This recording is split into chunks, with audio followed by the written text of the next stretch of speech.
So today's video I'm going to be doing something a little bit different than what you may expect from me. I'm primarily a painting channel, but today I'm going to be sharing with you a new hobby that I've developed over the last couple of months, which is jewelry making. I've been kind of practicing just making some small bracelets and little necklaces, and kind of building up a little collection of supplies and things. But I finally felt ready to share one of the designs that I made, and hopefully you'll find it interesting, and I'll kind of talk you through my process and what I'm doing.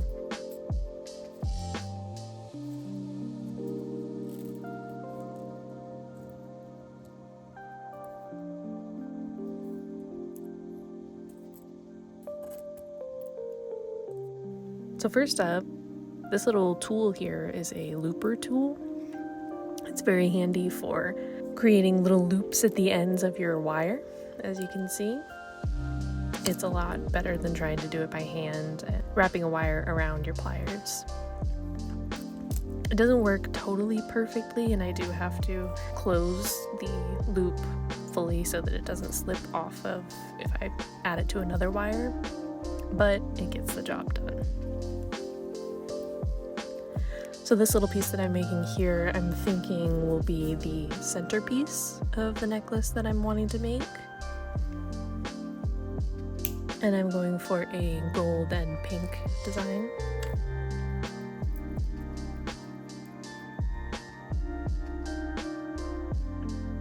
So the general idea is that I will build my own chain out of one bead with loops on either side, and then I will connect the loops with a jump ring.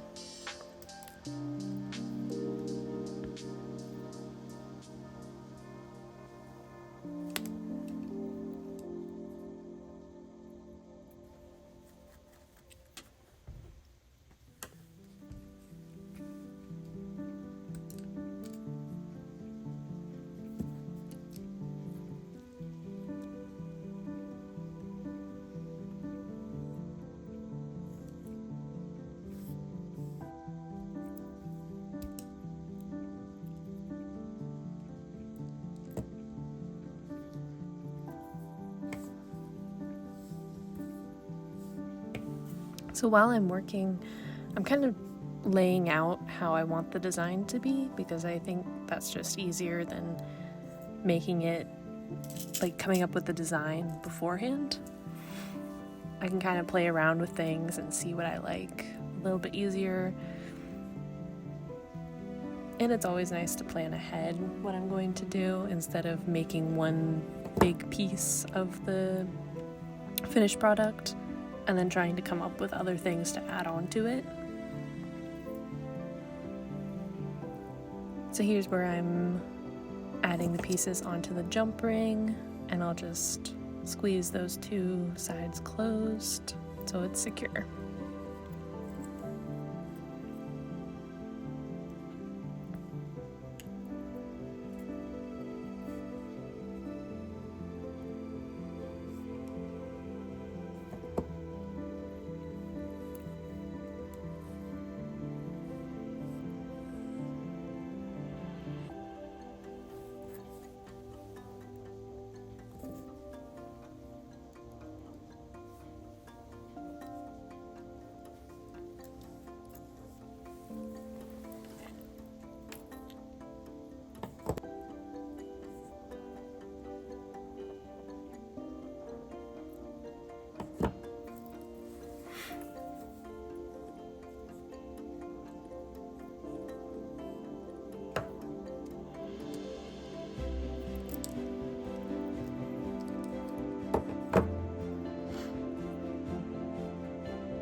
So at this point, I'm deciding what I want the second layer of the necklace to be. I really enjoy having a lot of different elements in my jewelry. So I'm thinking of doing a dangling chain that connects from that middle ring over to the side ring here, and it'll create a nice loop to go underneath the main part of the necklace.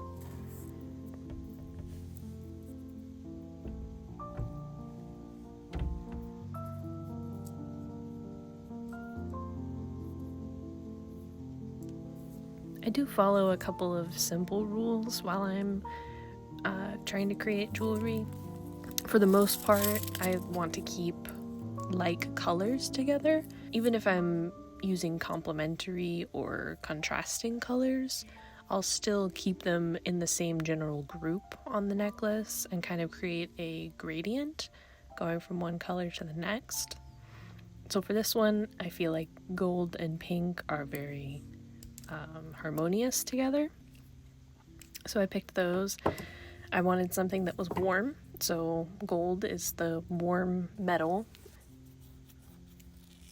If I were making like a blue necklace or a green one, I might pick silver instead.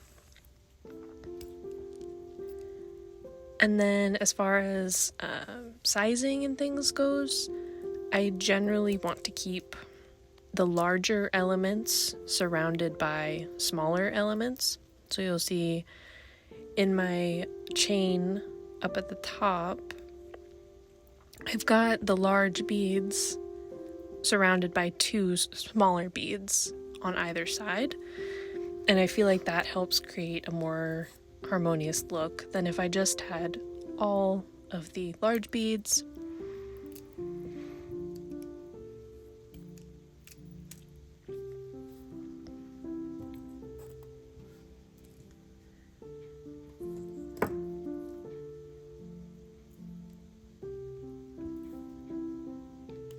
And then, of course, there's the other kind of unspoken rule of anything that you want to make aesthetically pleasing is symmetry. So everything I do on one side, I'm going to copy it on the other as closely as I possibly can. Unless, of course, you're trying to break the rules, because this is art. So as long as you know what the rules are, then you know how to break them properly.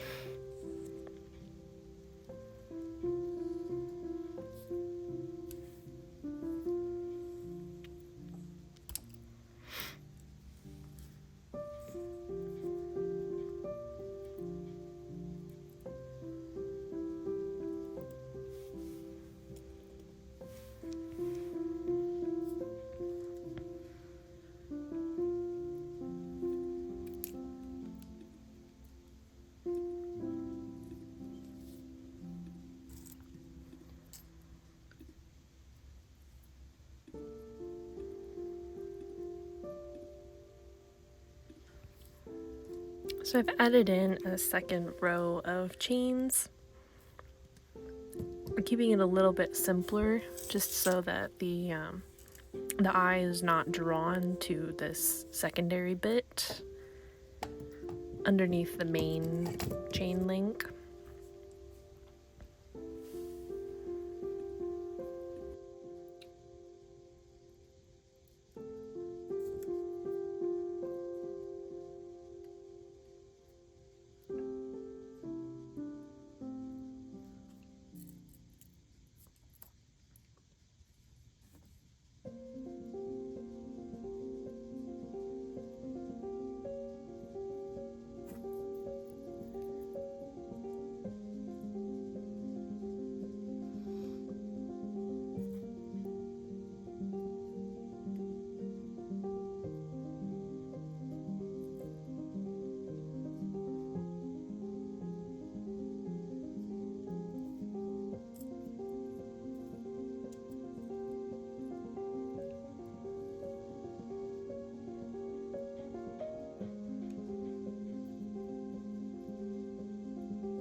Cappy.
And then I'm working on another element here that I think will look nice.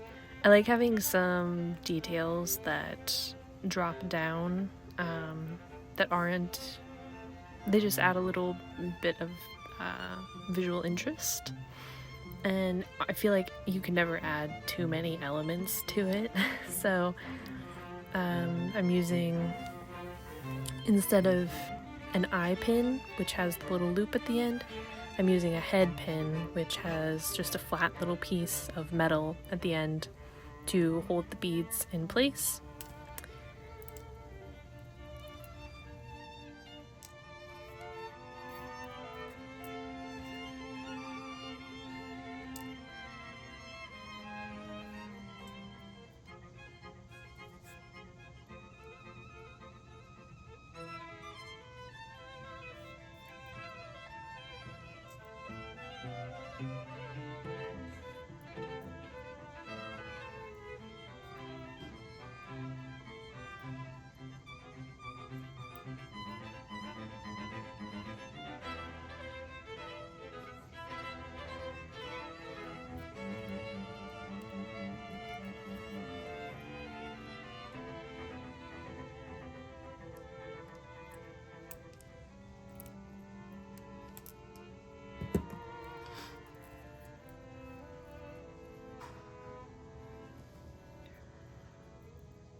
And using the same beads that I've been using throughout to make sure that it's cohesive.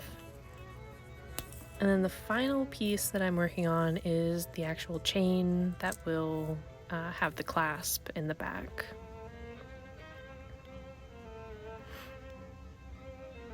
And with this, I can make the necklace whatever length I want to make it. So if I wanted it to be a nice short choker, I could make it a super thin or super short piece of chain. But if I wanted it to hang lower, I can add more chain to it.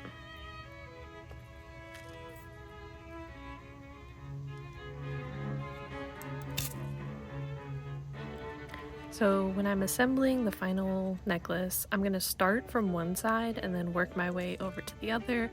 And I just think that's easier, and that's how my brain works. So I'll add my jump ring to the chain, which is then going to connect to the next piece in the line. And the way that I will layer them on top of each other does matter. If I added the big chain and then the little chain and then added the other beaded chain, if that makes sense, it would be in the wrong order, and it just wouldn't look right when I tried to place the necklace on myself. So I'm making sure that everything is in the right order when I place it on the jump ring. And I think the easiest way to do that is to just work in a clockwise or counterclockwise manner when putting things on the jump ring.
So at this point, I was kind of struggling with what to do with this middle piece because there's not really a way for me to put it on the jump ring with the way that I currently have it set up. So I was looking at it, trying to figure out what I could do, and I ended up adding another jump ring to the whole thing, knowing that it would not probably sit perfectly flush. So because the entire piece is kind of at an angle on the jump ring, and then it would go onto another jump ring, it would probably not be perfectly flush, but I could offset that based on the way that I put the two rings together. So if one is at a slight angle and the other is at a slight angle in the opposite direction, then hopefully the pieces would be flush.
So this middle ring is the most complicated and has the most pieces to attach to it, but was not very difficult to do. Just placing things on the right order.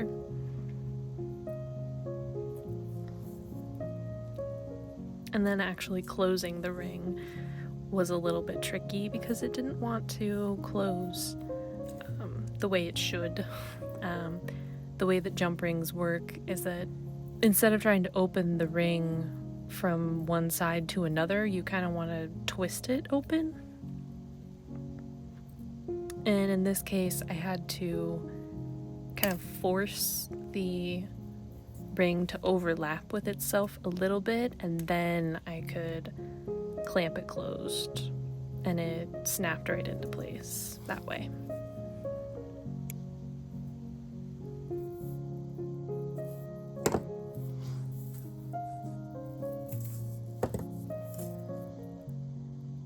Here is the finished results. I'm not totally sure what the terminology would be for what this is called.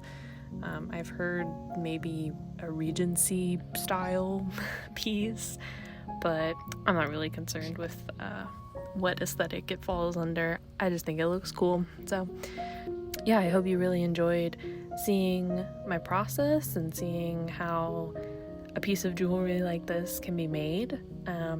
If you have any questions, let me know in the comments. I'd love to hear your thoughts, and yeah, thank you so much for watching, and I'll see you in the next video.